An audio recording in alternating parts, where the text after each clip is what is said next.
Good morning, scholars of the Holland Museum.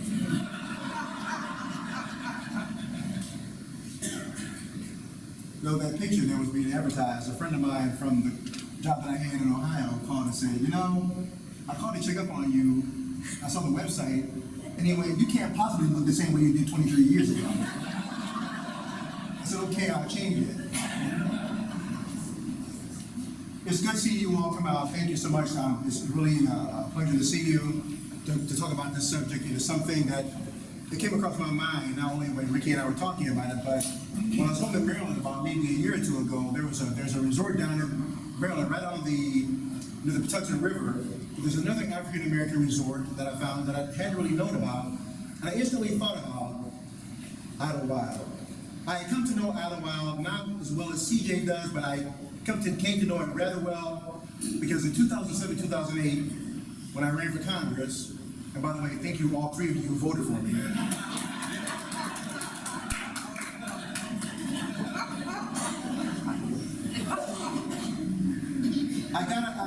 At the time, the second congressional district included Baldwin and Idlewild, so I got a chance to go up there, look around, talk to some of the people, and it truly is a special community that we need to support in coming back.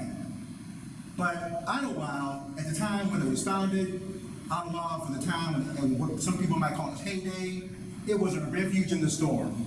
So on the one hand, it's a good thing that it was a refuge, someplace where people could go and let their hair down. The exhibit says something about where people could go and recreate, culturally express themselves, own property, have some freedom.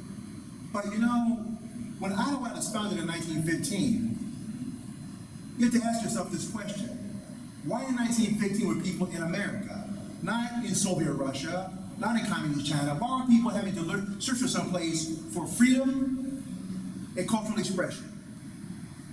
Because it's only in understanding it within that larger meta-narrative that Idlewild can make complete sense about what it truly meant to the people, the time when it was founded, for the time that people were actually going there. So what was the storm?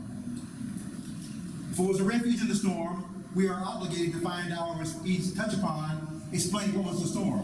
The storm was the United States, engulfed in, surrounded by, saturated, permeated with some real bad conditions called Jim Crow segregation. Now, the exhibit says something about segregation and discrimination. That is repugnant and difficult and bad and other pejoratives, of course. But it only scratches the surface, because what it does not address also, in addition to the discrimination and the segregation, it does not address the violence that accompanied that. Because it's hard enough dealing with any of these things. And by the way, the picture at the top, we want white tennis in our community, that's from Detroit, Michigan, 1942. I'm from the South.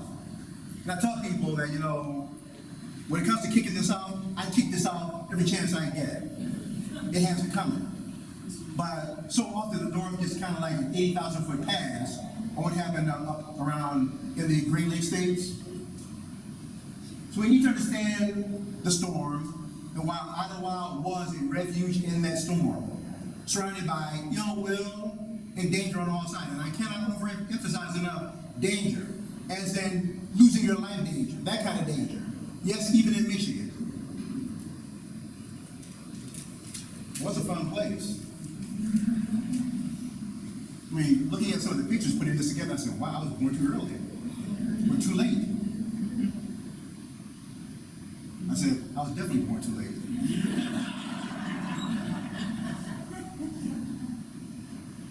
But Idlewild had all the things that you want a resort to have. Country club, riding, sports, recreation, the kind of thing you do at a resort.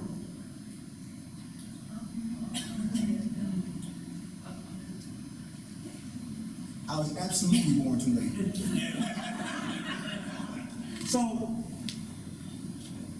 it was a place where people could go and have fun. Please just bear with me as I read. Prior to 1964, now that would be the 1964 Civil Rights Act signed by Lyndon Johnson. Okay, so there were two things, two high points, two apex points during the Civil Rights Movement: the 1964 Civil Rights Act, signed by Lyndon Johnson, which, let's put this in context. The 1964 Civil Rights Act is a do-over of the 14th Amendment that was supposed to have done the job, that was passed in 1866, 1868, but because people were not obeying the law, you know how people get when it comes to the Constitution, right? They genuflect, they get teary, weepy and whatnot. Well, they just ignored it. So 100 years later, after 2 world wars and 5 years worth of putting men on the moon, they passed the Civil Rights Act. And with the Civil Rights Act, which again addressed the issues of citizenship, access, voting, segregationist policies, limited African Americans, that is before then, limited African American options for where to spend vacation time. In 1915, and that is a very important year for our study tonight. In 1915, white developers, Idlewild, the Erasmus branch of White Cloud and Wilbur Lemon and Oliver Wright of Chicago, established a summer resort for blacks here, which they named Idlewild. Stories in magazines like Ebony and advertisements in national newspapers such as the Chicago Defender. The Chicago Defender was one paper of a network of newspapers like the Pittsburgh Courier that were called the Black Press. Why did they have the Black Press? Because the regular press was not covering things in the black community. So very often, these black people would define what's happening in the black community in a regular journalistic style. Black newspaper journalists covered that area. There's a whole history on the black press. So I mentioned 1915. Why was that year so pivotal? To understand why 19 is so pivotal, I think we're going to take a look at the years 1919 and 1921, because you see, it's what happens in 1919 that opens the door for the tragedies of 1919 and 1921. That is, 1915 is a gateway for some really significant things that make it appropriate for Idlewild to be established in 1915. Or, reframed another way, 1915 tells you all you want to know about why Idlewild had to exist and other resort communities like it. Because there's things happening in 1915 that are hard enough to comprehend, but things happening in 1919, that is after 1915, 1921, that frankly, if you're talking about America, the America that we want to envision, the one that we were talking about as far as declarations of independence, we hold these truths to be self-evident, that all men are created equal. It challenges the mind. So how do you say these things and end up with this result? Well, let's take a look at it. In 1919, 4 years after Idlewild was established, to answer the question, why did there have to be a place where black people, according to the exhibit, could go to experience freedom, own property, and recreate? You know, recreation doesn't sound all that complicated. You go and do what? Nothing. But you got to find a space to do that in safety. We can never, ever, ever back away from the fact that to do the simplest things before 1964, before, frankly, 1972, it took a gargantuan effort to do the simplest things depending on what community you're in. And in 1915, doing nothing required making sure that the coast was clear, making sure you had someplace to live, someplace to stay, that you could get away fast enough, someplace to eat. All these fundamental things that we just take for granted was a huge production in 1915. 1919 exemplifies this. In 1919, down near Chicago, a young black kid swam on the wrong side of the lake. Somehow he did not see the line drawn in the water. And when he went across that line, some white beachgoers started hurling epithets and bricks at him. Got hit in the head and drowned. Black beachgoers on that same beach were understandably upset. Now the thing about 1919 is this. These black beachgoers also included among them World War I veterans. Now America goes to war in Germany in World War I. What do they call World War I? The war to do what? Make the world safe for democracy. They call it the war to end all wars. That generation says this war, human beings are generally not this efficient. To experience something in the moment and know that it is so profound, it is so bad, it is so cataclysmic, we simply cannot afford to do this again. World War I was that kind of event where people in that generation said, this is so bad, It is so profound. It is so cataclysmic, we can't do it before to do this again. They nearly wiped out the species, or had the capability to do so. This is before atomic weapons. So that generation said, yeah, we can't do this. African Americans signed up to go fight in World War I for the same reason they went to go fight in the Spanish-American War, the Philippine insurrection of 1899 to 1902-03, the Civil War to the tune of 186,000 black men participating in that conflict, and a conflict for a country that, quite frankly, had either enslaved them or had schemed to deport them. So their reasons for fighting for the red, white, and blue were strong, but skeptical for many people. But even in World War I, they said, you know what?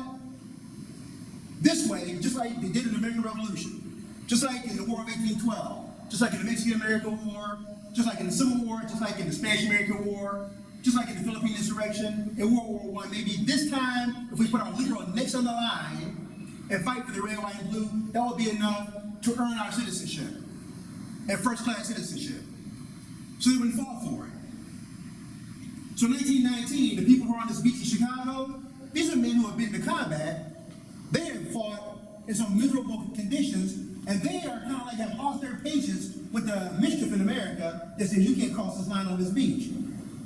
When they fought back, what happened in Chicago was what we call the Chicago Race Riot of 1919.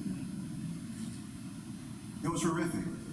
Mobs went through black neighborhoods, pillaging and plundering. And I don't exaggerate when I say that. As in like in old world Vikings, pillaging and plundering.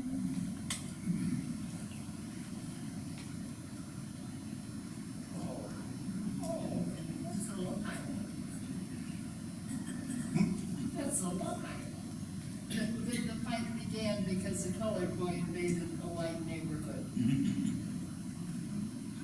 The comment is, that's a lie. I agree. But this also goes to speak why you had the black press to give the other side. That's Chicago. Fast forward 2 years. 1920, 1921. Go a few hundred miles further west to Tulsa, Oklahoma, to a place called the Black Wall Street. Now, scholars, you wouldn't mind if I call you scholars, do you? In 2021, when it came down to the 100th year to observe or memorialize this event, I had people calling me, you remember that was at the height of the COVID pandemic, right? So I was getting calls from all parts of the country saying, can you give us an overview of this or what happened? Because people don't know about it. I thought to myself, how can you not know about this? Well, it's been 100 years. I said, that's not the excuse. The American Revolution was more than 100 years ago. We know people know about that. How do you not know about this? Well, after a while, I just quit asking. I just got into it. The Black Wall Street was at that time that part of the United States where they say that per capita income for black people was higher than anywhere else in the country. That's why it was called the Black Wall Street. Now, let's just establish the context here. It's 1921. Segregation is in force. I mean, it's a real thing. Now, segregation is designed to make sure that you are on the margin, that you are desperate, destitute, and essentially humble socially, a political non-entity, that you have no civic identity, and that you are being reminded every day, every second of every waking hour of your inferiority in this social system. And yet, in that environment, in that reality, somehow, black people figured out a way to make it work for them. So they got rich. It's about all the legal, social, cultural, and economic restrictions and marginalization. Now, that wasn't supposed to happen. According to the supremacist mindset. The supremacist mindset, no, you're supposed to be a knuckle-dragging, mumble-mouthing moron who depends upon me and saying, yeah, the boss, and being impressed when I walk by. They weren't doing that. They had businesses, they had cars, they had corral chambers, they had all kinds. In other words, these were elegant, erudite people who found a way of surviving. They had businesses. They were wealthy. They were elegant, cultured. But something happened on May 31st, 1921, and I can't help but think that the other part of Tulsa, Oklahoma had just been seething with envy, seething with resentment, and waiting for the moment, waiting for any cause so that would give them the justification to do what had been on many people's minds. A Negro delivery boy who gave his name to be the police's Diamond Dick Rowland. Dick Rowland apparently was in an office building and got on an elevator with a young white woman who was an elevator operator. When he got on that elevator, one thing was going on. By the time he got off, something had happened, so people said. Well, by the time Dick Rowland got off the elevator, all that they needed to do was to have him in proximity to her. And what happened afterward was from May 31st through June 1st, 1921, the Black Wall Street was burned to the ground. Let me help us out. Because when I first found out about this particular fact, I said, surely this can't be right. It turns out that the Black Wall Street, that in those 2 days, there were other Americans, some of whom owned airplanes, who were dropping kerosene bombs on the businesses and homes. That is, American citizens who had their homes bombed, not in Azerbaijan, not in Lagos, Nigeria, not in Vladivostok, not in Beijing, but in Tulsa, Oklahoma. American citizens having their homes bombed from the air by other Americans. You can see that the sign says Little Africa on Fire, Tulsa Race Riot, June 1st, 1921. And then this one, Running the Negro out of Tulsa, June 1921. Now, there's an African-American historian named John O. Franklin. He's deceased now, but John O. Franklin went on to have a tremendously successful career. He was the chair of the history department at Hunter College, I think. Eventually ended up down at Duke. John O. Franklin is the one who wrote the book From Slavery to Freedom. From Slavery to Freedom is that quote from Frederick Douglass's 1845 memoir or narrative, when he talks about that moment where he understood that Mr. Auld, whose wife was teaching him how to read, Mr. Auld found out that young Frederick was learning how to read. Frederick Douglass saw how upset that man was that he was learning how to read, and Mr. Auld told the wife, that boy shouldn't know to do anything but be a slave. She said, if you teach him to do anything to read, you will forever spoil him being a slave. Now, Frederick Douglass is just 12 years old. He's listening to all this. Now, Mr. Alton, he's just a piece of property, just a cactus in the corner. The joke's on him. Frederick Douglass has the intelligence of a kid. He's precocious. He's saying, now, this man's got 4 levels of authority on me. He's an adult. He's a white male adult. He's my property owner. I'm a slave. Why is he afraid to learn how to read and write? No, ain't like any good teenager. Frederick Douglass was told not to read and write. That's what he wanted to do. Read and write. So he said, in that moment, when he saw how worried Mr. Auld was, he said, that was the moment I found the pathway from where? From slavery to freedom. We should take note of the fact that the pathway wasn't like breaking the chains and running away. He'll do that eventually. The first step was learning how to read and write. In other words, to free my mind first, the rest will follow. I'll figure out the rest. But the first thing to do is to free my mind. John Franklin used that phrase, from slavery to freedom. John Franklin's father ran a very successful insurance agency in Tulsa, Oklahoma. It was burned to the ground. John Franklin never forgot that. His father was essentially run out of business. And when people went to file insurance claims for their homes and their businesses, guess what? The insurance companies went, too bad. So they've been paying these premiums all this time. I mean, you just got to get an idea of how this system permeated everywhere to understand why does it have to be an Idlewild? Well, this is in part one reason. And why, when you say somebody want to go recreate for this community, it's not like it would be for any other community. Recreating is something different. In other words, can you imagine having to live under these conditions every day? We know so much about stress now, what it does to you physically, emotionally, and spiritually. If this is what you have to deal with every day, the usual stuff, and then on top of that, getting your business bombed for the air, what kind of stress does that do? What does it do to your lifespan?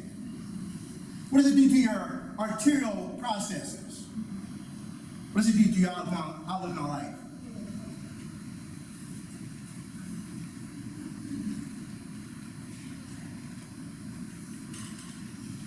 So why? How does Tulsa, Chicago even happen in the United States of America?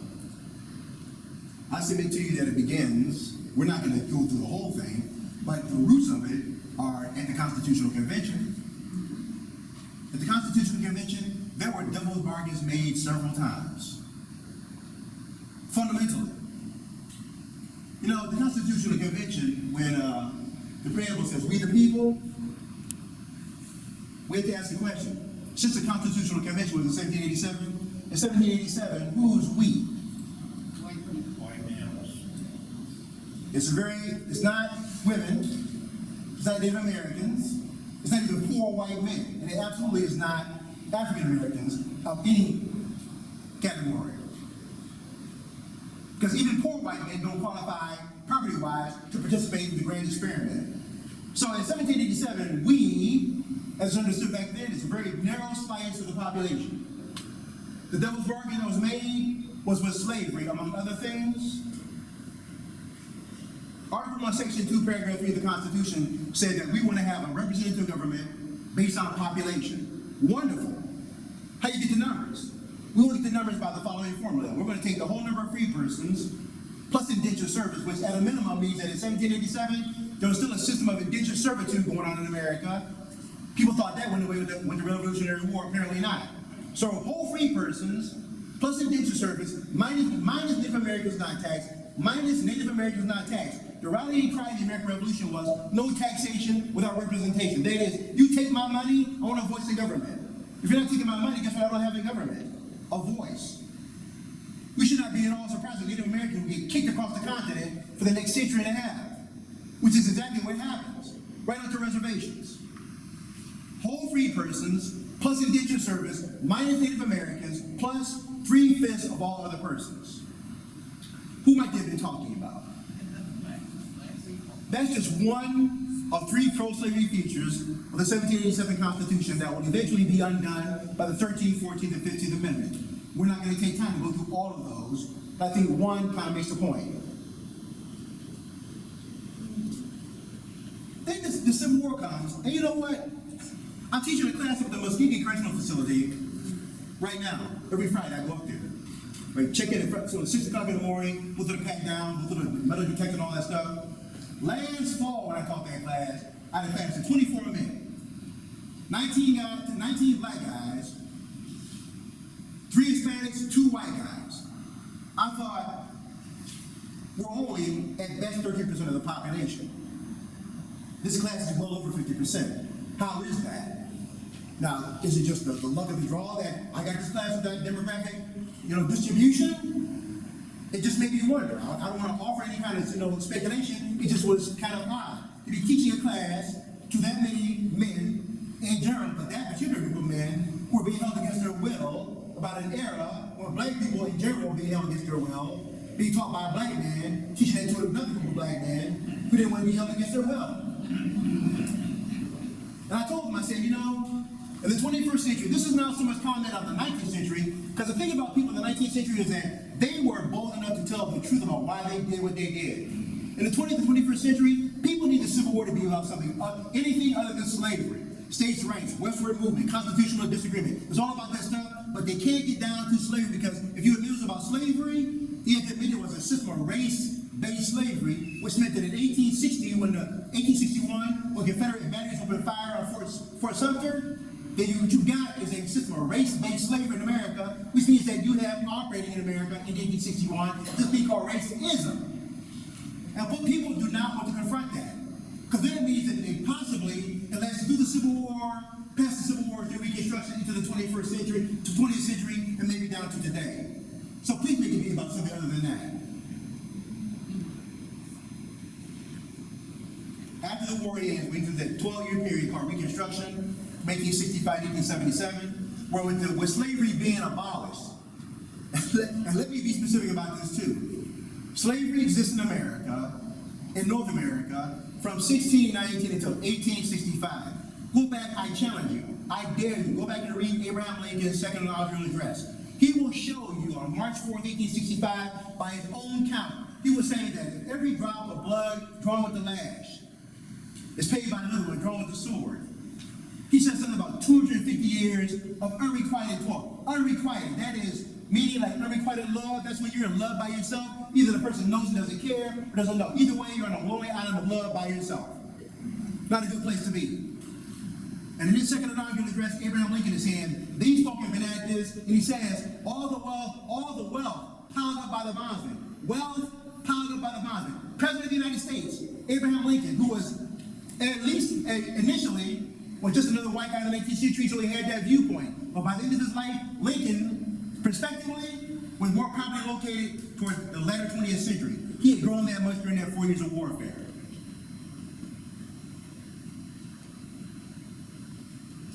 We should take note of the fact that in the final analysis, slavery that had been on in America, in North America since 1619, people had prayed about it, they had argued about it, debated about it, fought about it on the Senate floor. In the final analysis, slavery in America, a system that was replete, permeated, saturated with violence, a system of ultimate violence, was finally wiped away from our shores by another thing of violence called war. There's no thing that human beings do which is more violent than warfare. Whenever we do it, whether we're in caves with stones and sticks, or doing it on horseback with lances and swords, or nuclear weapons, whenever we do war, it's the most violent thing that we can do in that moment. So I always take note of the fact that the Civil War was that one instrument that finally proved to be more violent enough to finally do away with the other violent thing, slavery. That's how it went away. That's how fast it wasn't going away, by simply trying to get people's better angels to do the right thing. The 13th Amendment came along, which Abraham Lincoln knew he had to get past and pass the Constitution, because in his deliberations with his cabinet, he said, if we don't have this as a constitutional amendment, these people will try and reinstitute this thing in an updated form. So add an amendment to the Constitution. Neither slavery nor involuntary servitude, except as a punishment for crime whereof the party shall have been duly convicted, shall exist within the United States or any place subject to their jurisdiction. Which is really great. It's wonderful. Except that the cure also had within it the seed of a cause of a problem. You see, because it says neither slavery nor involuntary servitude, except as a punishment for crime whereof the party shall have been duly convicted. Well, okay. You begin on the battlefield, you have a constitutional amendment outlawing your practice. Now what do? Well, what you do if you're a good Southerner in that period, and you're so inclined, you start passing things called vagrancy laws, which means that I, newly freed person, if I'm in some town, in a small town, South Carolina, I don't have a job within a certain amount of time, I can be arrested, taken in front of a judge, found guilty for breaking the law, a newly passed law, didn't exist before, but it does now. So they passed law to make sure that I'm going to be found guilty of it. I get sentenced to jail. They're not going to let me sit in jail, 3 hours on a cot every day. Something magically happens where my sentence goes from, 1 week to 6 weeks to 6 months. Well, 6 months, I can't just lay around doing nothing. They shotgun my ankles, give me a sledgehammer, tie me to seats with some other people, put me out there working on the railroad. Now we're working on the railroad. The railroad's getting paid, it's paying the state. The state's making up like a fat rag. We're all out there working against our will, not getting paid. The railroad company's getting free labor. The state is getting a little bit of revenue from the railroad company. Let me ask you all a question. You all are a bright crowd. What is it when you're being made to work against your will, you're not getting paid for it? You follow me? If you're taking notes, there is a program called Slavery by Another Name. Slavery by Another Name, which says, you can find it on YouTube. There's also a book, Slavery by Another Name. The author of that book says, this system of convict labor, modified slavery, lasted from the end of the Civil War all the way up until 1948. Do you realize that by 1948 we had fought not one but 2 world wars and had the capacity of nuclear weapons in our possession as a species? We're not talking about the Middle Ages here. That's just one. The 14th Amendment dealt with due process, equal dual citizenship. Let me just hang on that just for a minute. Because we're trying to figure out, why was Idlewild necessary? Well, after the Civil War, black people are not immigrants. They have not snuck across any border, north, south, east, or west. There were 4 million born right here in 1860, by 1860. They're not citizens, but they're no longer property. So what are they? How do you define 4 million people who are here, who are now no longer slaves, but are also not citizens?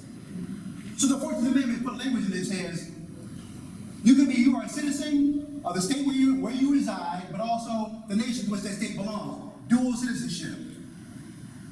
And then, equal protection of the laws. Here. This is why I tell students that the 14th Amendment modernized the Constitution, because that equal protection of the laws is what was used in Brown versus Board of Education, 1954, which says black children who are going to public school that's being supported by their parents' public tax dollars cannot be given a substandard education because it denies them what? Equal protection under the law. So our 14th Amendment, Reconstruction Amendment, was used to strike down school segregation in the mid of the 20th century, and then they said, well, where else can it be applied? The justices said, well, we're going to find out. They said, you must stop this discrimination and segregation with all due deliberate speed, which means what? Is it 3 days? 3 years? 3,000 years? So they passed the 13th, 14th, 15th Amendment. The 15th Amendment gives black men the right to vote. Sadly, now women will have to wait until the 20th century. But in 1866, now track this, the Civil War ends on April 9th, 1865. April 9th, so that means in April, May, June, July, August, September, October, November, December, less than a year later, these characters show up in Pulaski, Tennessee. They say it started out as just a gentleman's club. They just wanted to get out and hang out with each other. Very quickly, they found their purpose, though. Linda Gordon, in her book, The Second Coming of the KKK, says there were 4 iterations or 4 manifestations of the Klan. The first emerged in the South immediately after the Civil War. It was a terrorist group. Let me help us out. When they see terrorists, they don't mean like, some type of soft, fuzzy, bunny terrorist. We're talking terrorists as in like Al-Qaeda, ISIS type of terrorists, because terrorism is terrorism. The fact that it's homegrown is irrelevant to the fact that terrorists are terrorists.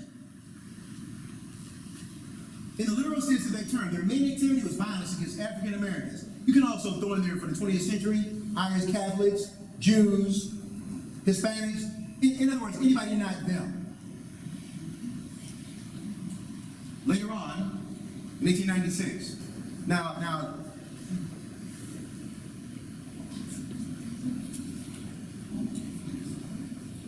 we got to do this like a puzzle, right?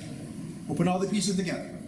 So one piece says, Civil War ends, amendments are passed, things should be good. Well, okay, until the vagrancy laws. Then the Ku Klux Klan decided that sounds homegrown terrorist unit to make sure people know to stay in their place. Then this comes along. Supreme Court, 1896. Homer Plessy here, who was out the room, that is, he was 1/8 black. How do you figure that out in 1896? I don't know. Homer Plessy rode a train in Louisiana, and he rolled not in the colored car. He was throwing off the white car. He took his case to court. In the case of Plessy versus Ferguson, Homer Plessy was told when the Supreme Court passed, or when the Congress passed the 14th Amendment, saying that people had their civil rights to do whatever they wanted, wherever they wanted, they didn't mean that the 2 races could do them together. And we didn't mean that we had to enforce these across the board. As the Supreme Court said, the 14th Amendment passed after the Civil War, states have the right to enforce that at the state level. Anybody in here want to trust the state? If you're a black person in 1868, to trust Louisiana, Georgia, Florida to enforce your civil rights. Are you down with that plan?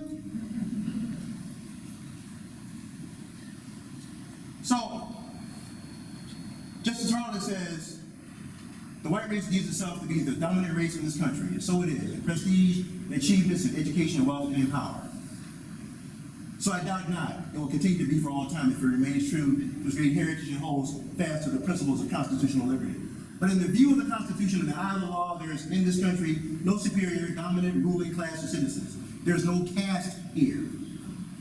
Our Constitution is colorblind should be colorblind, and neither knows nor tolerates classes among its citizens. In respect to civil rights, all citizens are equal before the law. What Justice Carter's getting at is the Supreme Court decision in the case of Plessy versus Ferguson was that when it comes to public accommodation, as long as the accommodations are equal, they can be legally separate, introducing the concept of separate but equal, which will be in 1896 and will not be struck down until 1954. In other words, a half century to the middle of the 20th century. This will be the law of the land across the United States. So, at least from 1896 to 1954, there are no refuges for recreating or cultural expression or getting away from it all. Or maybe put another way, going on vacation if you're black is a big production. Because a lot of foreplanning and at least entertaining the thought of safety, of a lethal kind.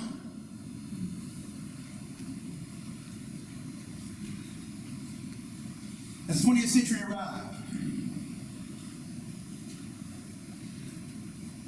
this was the situation. Civil War's over, Jim Crow segregation is enforced across the nation. In the South, more overtly. In the North, there is just more nuance, well, somewhat nuance depending upon where you were.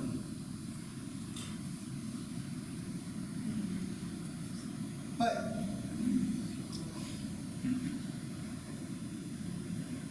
think about this. A movie came out a few years ago entitled The Help. And there's one scene in the movie where the young white women are sitting at the table playing cards, and one has to go to the bathroom. She says, why don't you just go use that bathroom over there? And she says, I'm not going to use the one that your maids use. Now the maids are black women. She said, I'm not going to use the one because you know they have diseases. All right, well, she says, you should tell your husband to build a separate bathroom. You know, they have their diseases and their biological differences from us. You know something? It's too easy to say that that's a ridiculous thought. I think it is a ridiculous thought. But here's the thing. It's ridiculous until it starts getting translated into public policy. Segregated bathrooms, segregated neighborhoods, segregated water fountains on the belief that somehow people are so biologically different or biologically dangerous to other people that they draft laws that say you can't live anywhere but here. That has an impact on economics, your job, where you can live, what you can do, how much money you can make. See, it wouldn't matter if it didn't have that effect. Well, let me put it to you like this. In Ohio, teaching the subject one time, I had a student come up to me and he said, Professor Johnson, I told my dad, you're a great professor. I said, thank you, that's nice to hear. So my dad wanted me to ask you a question. I said, well, go ahead. So my dad wants me to find out, asked me to ask you, what can we do for some black people from moving into our neighborhood?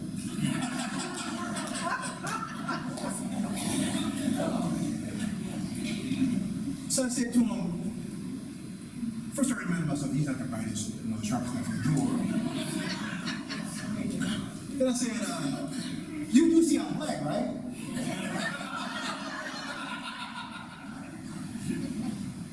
He said, well, yeah, but my dad, he said, you know so much stuff, and it's not that. He said, no, understand, we're not racist. And I said, here's a rule.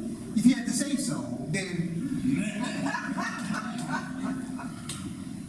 I said, let me tell your father, I'm going to give your father the gold-plated, ironclad, 100% guaranteed way to keep black folks from moving into your neighborhood. If you do this, you'll never have to worry about another black folk even think about moving to your neighborhood.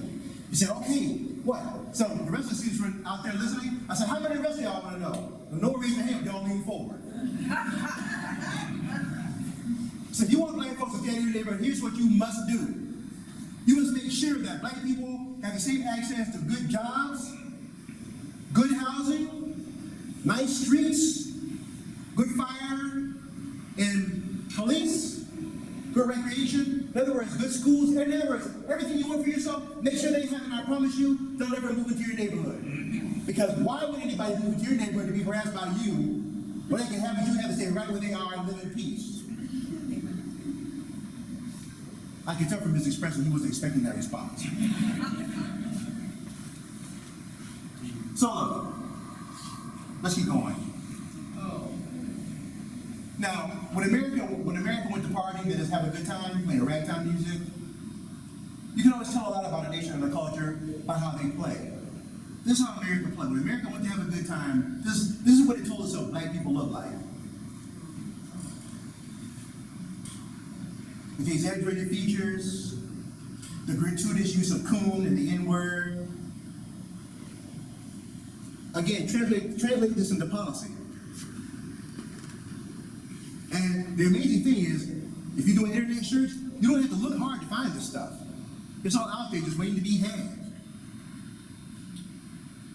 And if it's every stereotype coming out of the Civil War, coming out of the antebellum period, coming out of, if I had time, I would have shown you all some video of Stephen Fetchit, Lincoln Perry, who actually was a very, very articulate man, but he had to get roles in Hollywood. He played a slow-moving, mumble-mouthing individual. And then came 1915. Stay with me, just stay with me. All right, so there's all that going on after the Civil War. Then, so we're back to 1915 when Idlewild is founded. Now, all this going on before Idlewild is founded, right? That's up to Idlewild. Then comes 1915. Idlewild's still not founded yet, but that is the environment, the ecosystem nationally, where Idlewild will have to be founded, or be founded in that ecosystem. Which is why Idlewild is founded in that kind of social environment. Of course, people will come to it to recreate. Well, then they have those kind of images portrayed of themselves. They can, sit back and relax and do it in safety. Not if their homes bombed from the air. In 1915, though, something else happens where D. Deborah Griffith makes film history by producing a film or releasing a film called Birth of a Nation. Birth of a Nation is an interesting product.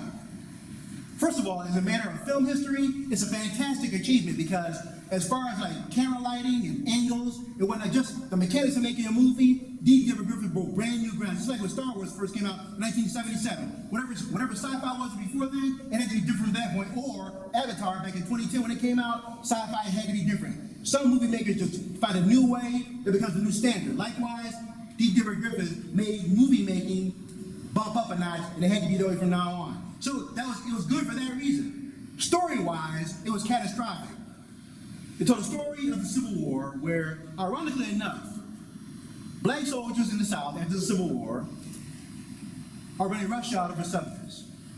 Southerners are just being abused. Black soldiers are corrupt. The Northern Republic are stuffing ballot boxes, and they're stealing stuff, and they're stealing elections. And ironically enough, the main character, Gus, is a white man in blackface. In other words, Walter Long plays Gus. So we're talking about a time in America where a black man couldn't even get a role playing himself. Now, in the movie, stay with me, in the movie, Gus, at one point, now understand, the South is beleaguered, they've lost a war, they're starving, they're humiliated, they're despondent, they're despairing, they don't know what to do. And in the midst of all this black soldier runs up to the niece of a former Confederate officer and says, "I want to marry you." You know how volatile, explosive even saying that is? In 1915, D. Deborah Griffith wasn't stupid. No filmmaker goes around making a movie that he knows people won't like. So he spoke to what people were believing and thinking in their attitudes back then. The idea of this black soldier asking this girl to marry him was bound to get somebody killed. She said, "No, I don't want to marry you." So she took off running. He takes off after her. And look at the look on his face. The only thing he's not doing is carrying a bucket to drool into it. She, of course, is hysterical, runs to the top of the mountain, and threatens, "If you keep coming, I'm going to jump off the mountain." Gus is now letting up. He says, "I want to have you," and this fulfills all the brute, animalistic, I'm going to just have you no matter what, characters and stereotypes. So she finally jumps her death, and the Confederate colonel, that is her uncle, he's distraught. His beloved niece has jumped her death. He finds out why she had to do that. And he remembers something. He remembers that black people are afraid of ghosts. That if you dress up like sheiks and pretend to be the ghosts of dead Confederate soldiers, that'll put them back in line. So the Ku Klux Klan comes into being in the movie, and they ride through the rest of the movie, taking justice, avenging people, establishing order, and putting things back the way they're supposed to be. This one movie, was shown in the White House by President Woodrow Wilson. He said it was like history being written with lightning. Now, Woodrow Wilson, as an American president, is one of the worst civil rights presidents of the 20th century. Not just the early part, just the whole century, which is quite which is quite an amazing feat. I mean, 100 years. He said, the white men were roused by a mere instinct of self-preservation until at last had sprung into existence a great Ku Klux Klan, a veritable empire of the South, to protect the Southern country.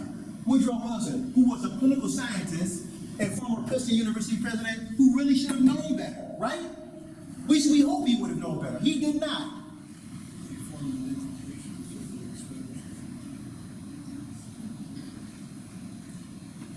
After Birth of a Nation came out, there was a gathering in Stone Mountain, Georgia. Stone Mountain, Georgia, where you see these imprints of Jefferson Davis on the far right there in the front. General Robert E. Lee, the Supreme Commander of the Army of Northern Virginia. Then behind him, General Thomas Jonathan Stonewall Jackson. People gathered there. This was the birthplace of the second of the modern-day Ku Klux Klan. That would be the Ku Klux Klan that you and I are living with right now. Now, the irony is this. They'd already won the culture war. Black people had already gone back into the shadows. There was no victory to be had. They'd already won. This movie made them feel like, no, they're on the move again. We got to control them. If we don't do something, they're going to be running rampaging or through the streets and so on and so forth. So there they were.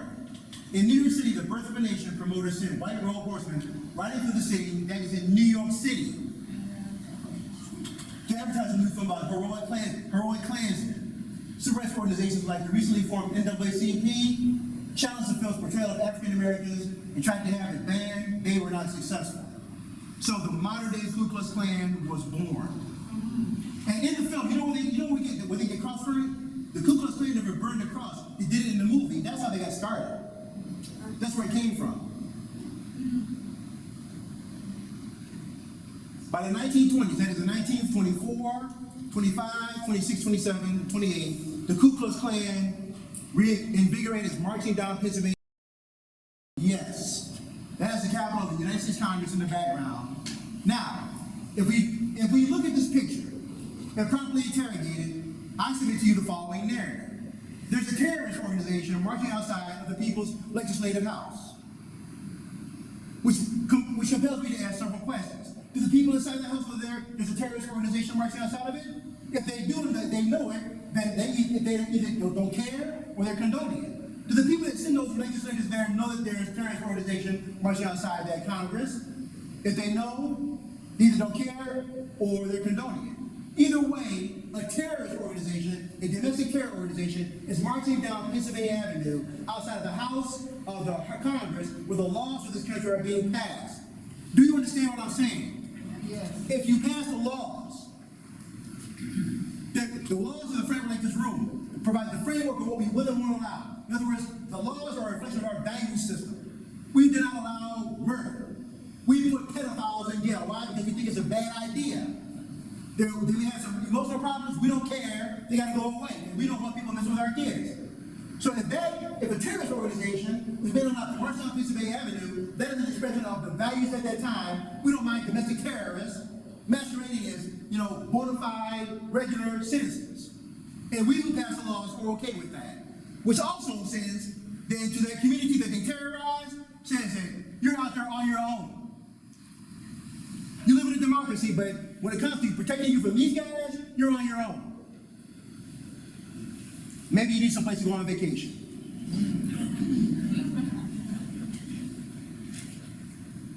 James Weldon Johnson, significant figure of the Harlem Renaissance, said, Birth of a Nation gave incalculable harm to Black Americans by creating a justification for prejudice, racism, and discrimination for decades to follow. That same year, the Ku Klux Klan enacted since the trials of 1872 reemerged across the country to terrorize African American immigrants. Because it's 1915, which means that World War I is on, so there are plenty of immigrants coming from Eastern Europe, Germans who are coming, that have to anglicize their names from Schmidt to Smith, plenty of Catholics coming from Eastern Europe who will be harassed because they're Catholic. And then there's this on August 7, 1930. I had taken out the grisly parts. I brought this down just so we can look at the people here. Because this is from the lynching in Marion, Indiana. 2 men are hanging in the tree, A. Smith and Tommy Shea. Now look.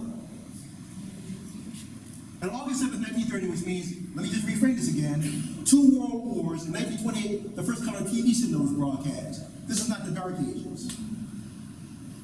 And these folk are all gathered together at the scene of a double homicide where the two men are hanging in the tree outside the courthouse just in case there's not enough iron for them.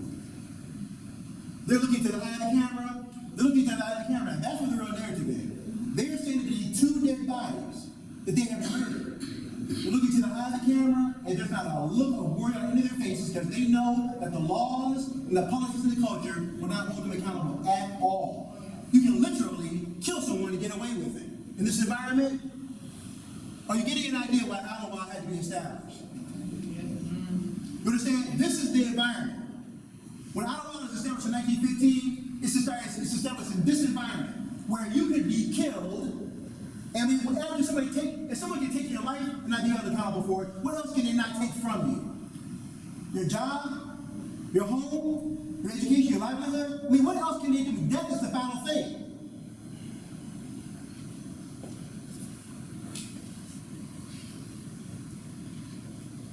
So, black people have to figure out a way of moving across the country because, despite what the supremacists tell themselves about, they may not be fully human, blah, blah, blah. Well, it turns out that they are. They're in New York, they want to go down south to see mom, grandma, but there's no Holiday Inns, there's no roadside taverns, there's none of that stuff. Well, there are, but you can't use them. So, in the 1930s, a barber in New York comes out with something called the Negro Green Book. Hotels, taverns, garages, nightclubs, restaurants. In other words, if you want to drive from New York City, or let's say from my city, Washington, D.C. down to Richmond, it's only about 86 miles. So it's about an hour and a half drive. But it may as well be the voyage of Odysseus, coming back from Troy. Hotels, taverns, garages, nightclubs, restaurants, service stations. Think about that. You have to have special intel on what gas station you can go to. Automotive, tourist homes, roadhouses, barbershops, beauty parlors. Translation, if you want to take a road trip and not be treated like some type of alien and not be treated like something that fell off the back of a horse, here's what you have to do. Just bear with me as I read this. In 1936, the Green Book was only a local publication for metropolitan New York. The response for copies was so great it was turned into a national issue in 1937 to cover the United States. The entire United States. That means Pacific Northwest as well. So all the parts of the country that you think are liberal or more progressive or whatnot, they don't get off. They have the same problem that these folks are dealing with too.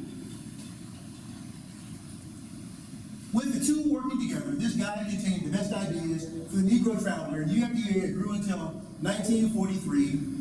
One of New York's great white newspapers found out about it, wrote an article about the guide and praised it highly. At the present time, the guide contains 80 pages and lists numerous businesses, places, including whites, which cater to the Negro trade. There are thousands of first-class business places that we don't know about and can't list, which would be glad to serve the traveler, but it has hard to secure listings of these pages just we can't secure enough agents to send us information. That sounds like a combat operation. We can't find enough intel about where the Dunkin' Donuts is to tell you where to go. When you are traveling, please mention the Green Book in order that they might know you have found their place of business, as they can see that you are strangers. If they haven't heard about this guide, ask them to get in touch with us so we might list there as well. Then down here, there will be a day sometime in the near future when this guide will not have to be published. That is when we as a race will have equal opportunities and privileges in the United States. It will be a great day for us to suspend the publication, for then we can go whenever we please and without embarrassment. But until that time comes, we shall continue to publish the information for you to use each year. Likewise, the Green Book was necessary for you to get from your place in New York down to Macon, Georgia, safely to see Grandma. Just to see Grandma? Well, likewise, if you want to go someplace to have fun and be with your wife and children and your grandchildren, and not be harassed and humiliated, or worse yet, have your life threatened, Idlewild was that place.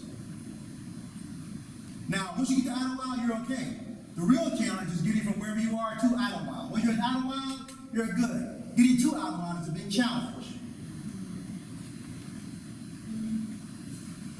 The United States at that time is a society where there's a pattern of murder, violence, with no consequences?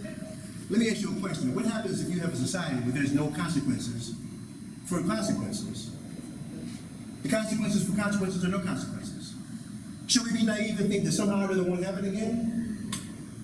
No, we don't want to be that naive. So, when? Understand Idlewild and all that it was many great things. You know, great performers went there, the Supremes, Marvin Gaye did, and jazz bands, Miles Davis went there. Look, we talk about that part, and we should talk about that part, but we're going to talk about that part. CJ's talking about that part. Idlewild has a rich history, but if you don't understand why Idlewild had to exist in the first place, and then all the other black resorts like it, you miss the point. Idlewild just becomes another historical voyeur experience to drive by, look at, and ooh and ah, without understanding the larger context that Idlewild was a refuge in the storm, a storm that was ongoing every day, that permeated every aspect of everybody's life, from sunup to moon down, and never ever quit. There's never any space. In Kimber's 1991 documentary, he said, talking about slavery, he said that the sun never rises at all for the slave. Never. The moon never went down, the sun never rose up. It's all night forever. He said it's all night forever. So that's what it was. And it simply, there's not time enough to tell you how deeply permeated, how saturated the atmosphere was that people had to live with. And I can't even begin to imagine the stresses that people had to live under psychologically, emotionally, physically, what that did to them, how it shortened their lifespan, having to go through that. So thank God that somebody had the vision to establish Idlewild so they could go and just on an island in a place of tremendous violence and intimidation and harassment. Understand the violence is not always active, but the act that the violence is always there, it's just lurking beneath the surface, was stressful enough. But it was there to give them a break. That's why I call it a refuge in the storm. Thanks.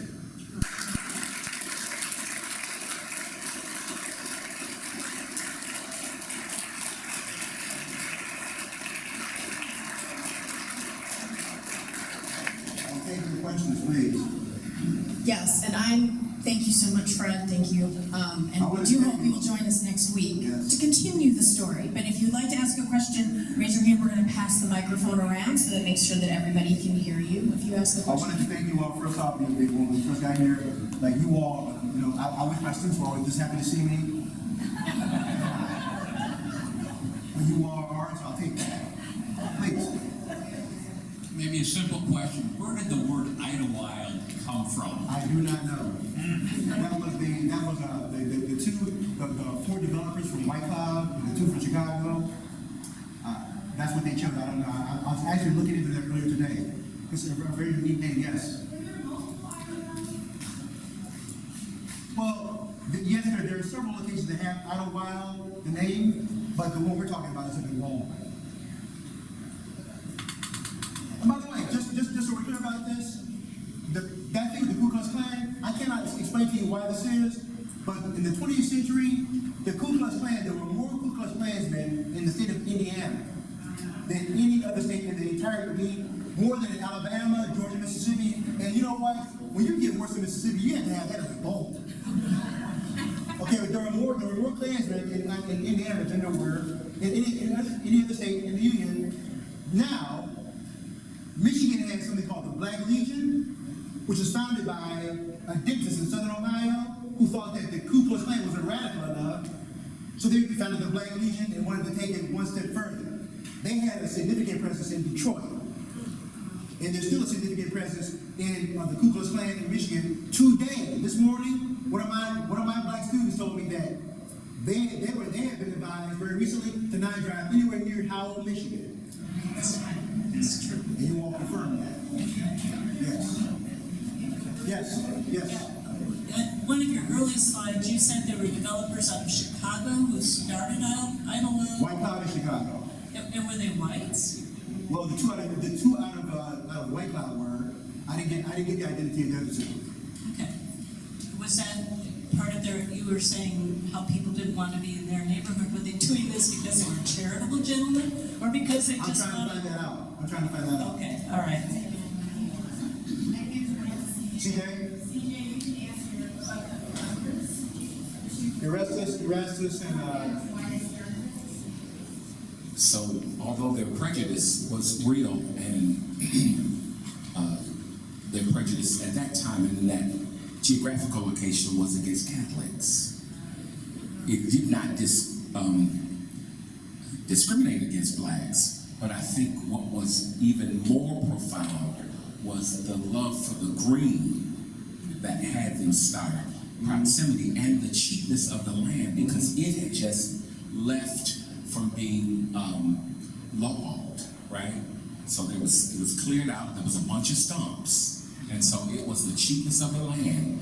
In Lake County, where Idlewild sits, there's 156 lakes and 56 streams. In Idlewild, there's 7 lakes and several streams. It is a paradise in and of itself. when I first got to home, my colleague, Dr. David Shaw, and I were working on supposed to have been a four-part documentary on the Ku Klux Klan in Michigan. We brought that project to a really quick halt because we went some places up north where there's some parts that we went there where I could tell how people were looking at me. I said, David, this is not safe for me. So he actually had a film shoot where in Kalamazoo, the Nazis were marching one day for some event out there. He said, Fred, in the comments, say, David, why am I going to go where the Nazis are, man? I don't want to go with you. Yes. Fred, you mentioned KK in Indiana. In the 20s, 25% of the male population belongs to KKK. They what? 25% of male population were members of KKK. I have heard in the that. 20s. Yes. Just astronomical.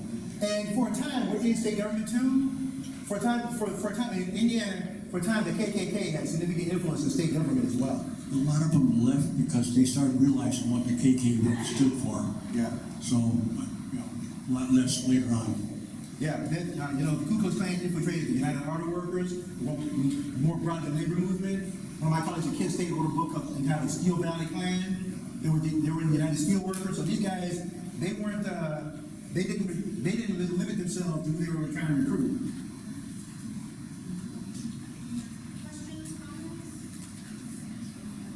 Janet?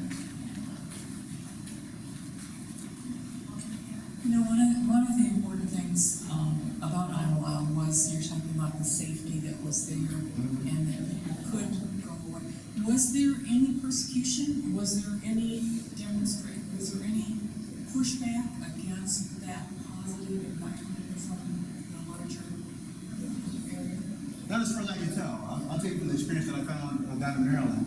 Because I asked that same question about the resort community down in Maryland, and they said that, and this again, it just made me, according to the rules of the South, the South is atrocious in many ways, but the South is also like this.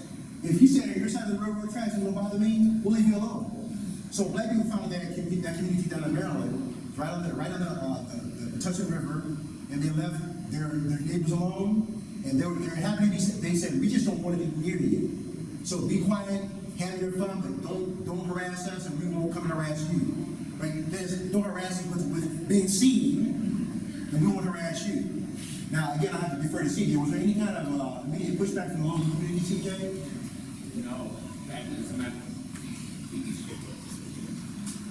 As a matter of fact, even from some octogenarians who remember some of that time, they describe a number of white people who came to the clubs. Now, my white friends, older friends, asked me, well, why wasn't that an issue? Because the purpose of clubs and hotels and diners is to show hospitality and to make money. So why would you turn that away?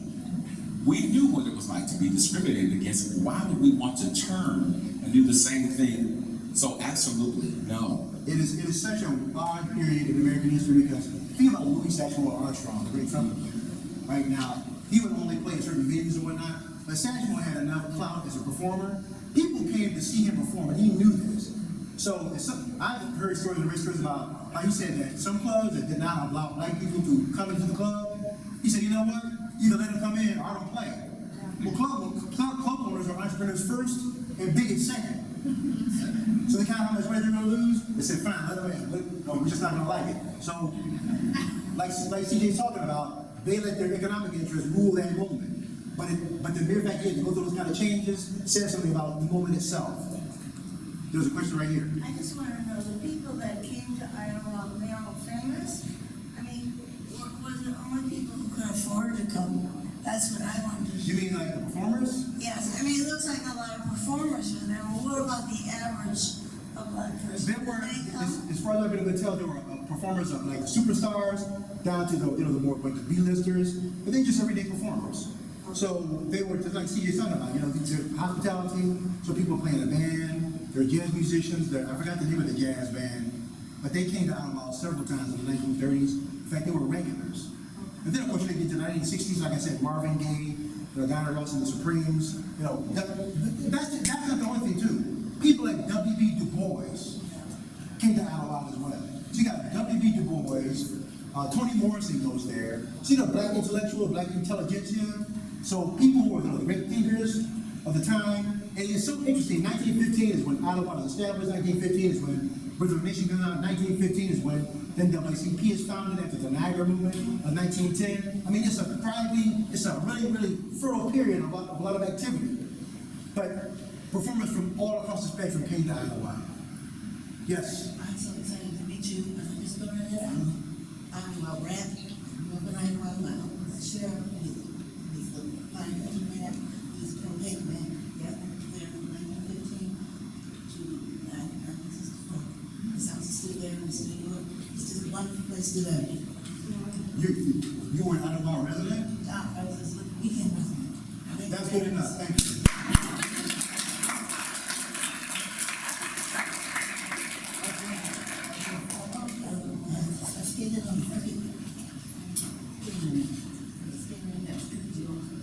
I'm gonna tell y'all something. Running for, when I was running for Congress, when I went up to Baldwin and was in Idlewild, I said, you know what? It just didn't be there. It was quiet. It was peaceful. I kept thinking, do I really gotta go back? It was just that nice. And it really, like CJ said, there's something about being up there, it's in a heavily wooded area, and you can just have some time to spend with your mind. It's a great place. Yes. I was just wondering, I think what she was asking is it everyday black people who could go, or did you have to be wealthy enough to travel there? From what I could gather, if you were everyday black person, you could go. Now, with a different person, what I saw, when I was up there, from what I saw of the different parts of the community, there are different gradations of economic level and access. So, like any other community, they had that going on. But if you were black and you could get there, if you could get there, you were welcome. Comments, questions? Yes. I told CJ this, and I sent him an email. I worked as a camp counselor at a nearby lake in 1956, and this was the first time I realized how incredible it was that the parents entrusted their kids to this white YMCA camp. And I would love to know if there was some sort of high-level negotiations about it. Joe Lewis had his kids there, Melinda and Joey Barrow. Cookie Cole of Nat King Cole fame. I had Donna Johnson, whose dad was with the Chicago Defender, in my cabin. And we got along so well. I mean, I thought that's the way the world was. Well, look, you know what? So you're talking about, well, it should have been a one-off or wasn't one-off, but then the more you look, okay, America was what it was. The ecosystem I explained to you all was what it was, and it was way too much of that. But then you had these stories like what you're talking about, which caused us to wonder, so well, how can people do that during that same time? So if you've seen the movie or read the book, Devotion, about Ensign Jesse Brown and Captain Tommy Hutner. Tommy Hutner and Jesse Brown are Korean War fighter pilots, both in the Navy. Jesse Brown, the first black fighter pilot in the Navy, his wingman Tommy Hutner on a fighter mission over Korea. Now get this, it's 1950, so 5 years before Emmett Till, 6 years before the Montgomery bus boycott, 7 years before the Lower Right 9. So the civil rights movement has not started, it's nowhere on the horizon yet. But on this fighter mission, Jesse Brown gets shot down over North Korea. Tommy Hunter sees his wingman. His wingman is not just some guy that's flying next to him. Wingman is like you, and they tell you, your wingman is closer than your brother. Where he goes, you go. Where you go, he goes. Tommy Hunter, instead of flying back to the aircraft carrier, does he call loitering? He's circling around, getting lower and lower to keep North Korean soldiers away from this black pilot friend of his brother, on the ground. It's freezing temperatures, and the sun is dropping. The North Koreans are coming closer. Tommy Hunter has a decision to make. He decided in that moment to do a wheels-up belly landing in North Korea, guaranteed to be captured if his luck ran out. She lands close to the aircraft, and then gets out, runs over, starts throwing snow on the engine because Jesse Brown's plane was smoking. He doesn't want it to blow up, so he throws snow on the thing to cool it down, takes his gloves, his scarf and hat, puts it on Jesse Brown. The sun's going down, it's getting colder, it's well below zero. And Jesse Brown says to him, my leg is jammed in here because the fuselage is buckled. He said, well, I gotta call the helicopter. So they called the helicopter. And he said, we'll come back for you. The helicopter landed, the pilot ran over, then you look at what's going on. They said, yeah, we can't get him out. Tommy Hunter said, we'll come back for you. He was in line, he said, well, I promise we'll come back for you. Before he left, Jesse Brown said, tell Daisy, my wife, I love her. Now, here's how men work. Sorry, I understand it. A man will not tell another man, not his brother, not a family member, use his first name with his wife unless they're more than friends.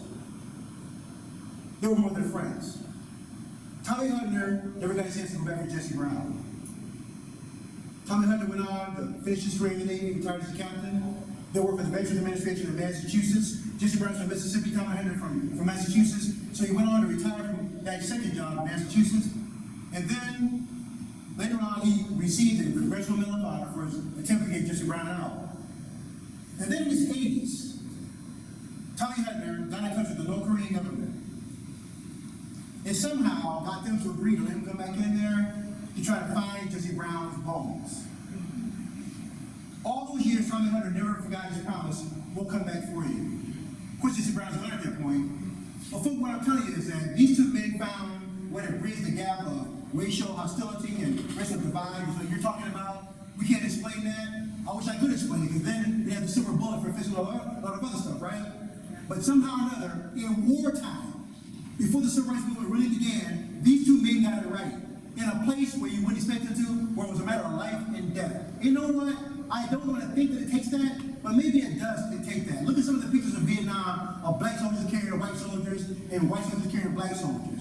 Because when you all push it away, push it away, on 9/11, when those towers went down, the people flying those aircraft didn't care what you look like, what I look like. As far as they knew, there were just Americans in those towers. That's what they saw us being more unified than we are. We should do the same. And we've done it. So we've done it when we can do it again and again. The question is, like anything else, John A. Kennedy said, most man's problems are human-made, therefore the solutions have human solutions. Let's find some.